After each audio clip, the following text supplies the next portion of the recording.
welcome to God's 5 Minutes with Pastor Ed Wilson. Reach him at GodsFiveMinutes@gmail.com. Now, here's Ed Wilson with God's 5 Minutes. Hello, friends. Acts 12 gives us a story of James' martyrdom and Peter's deliverance by angels from Herod's prison. Herod the king stretched forth his hand to vex certain of the church, and he killed James, the brother of John, with a sword. And because he saw it pleased the Jews, he proceeded further to take Peter. He put him in prison and delivered him to 4 quaternions of soldiers to keep him, intending after Passover to bring him forth to the people. Peter therefore was kept in prison, but prayer was made without ceasing of the church unto God for him.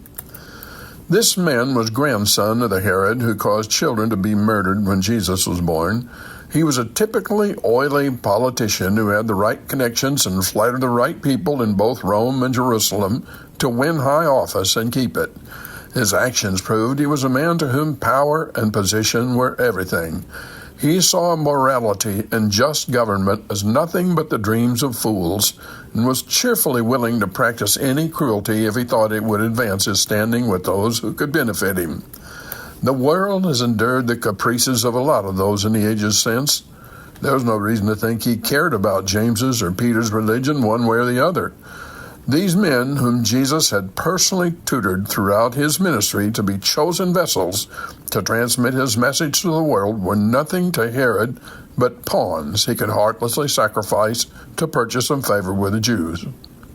Would you say Herod's sin was unpardonable? Maybe we can leave that question for God to answer, for his mercy is very great. But the fact is, if pardon was possible, he didn't find it. An executioner's sword would have been a merciful end for the man who later became so drunk with his own self-exaltation he allowed himself to be praised as a god. His self-aggrandizing pride so angered God, he caused an angel to smite the haughty Roman overlord with a dreadful, ugly infestation that destroyed all his comeliness and then his life. Herod was a self-made man who worshipped at his own shrine. His motto could easily have been, God helps those who help themselves. But what of Peter? The fledgling church needed the blessing this man who earned the title Prince of the Apostles could give, for besides the personal emotions those who loved him felt, his insights into God's plan of salvation were invaluable, as the 2 books of the New Testament he authored abundantly proved. With James's blood fresh on the executioner's sword, and Peter scheduled to the same chopping block as soon as Passover was history, things were looking grim if one looked only at these circumstances. God never looks only at circumstances. We don't read the church was depressed. We read instead prayer was made without ceasing for him. Human extremity is God's opportunity. Luke is a chief chronicler of the activities of the early church with all the colorful adventures she faced, and Luke's book of Acts is rich with references to the prayers offered.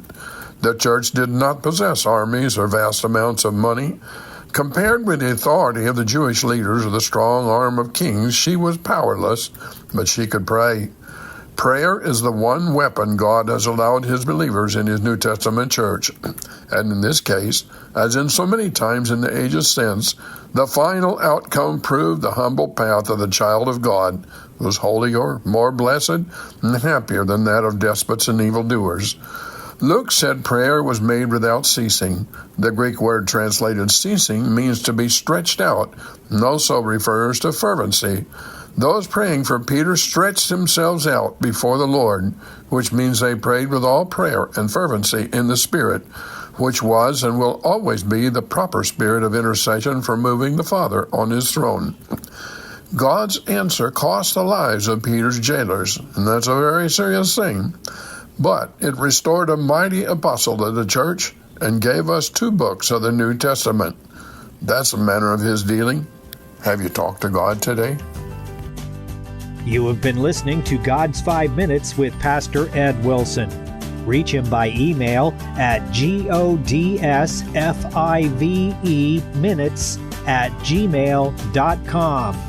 Tune in next time to hear more encouraging thoughts from God's Word on God's 5 Minutes with Pastor Ed Wilson.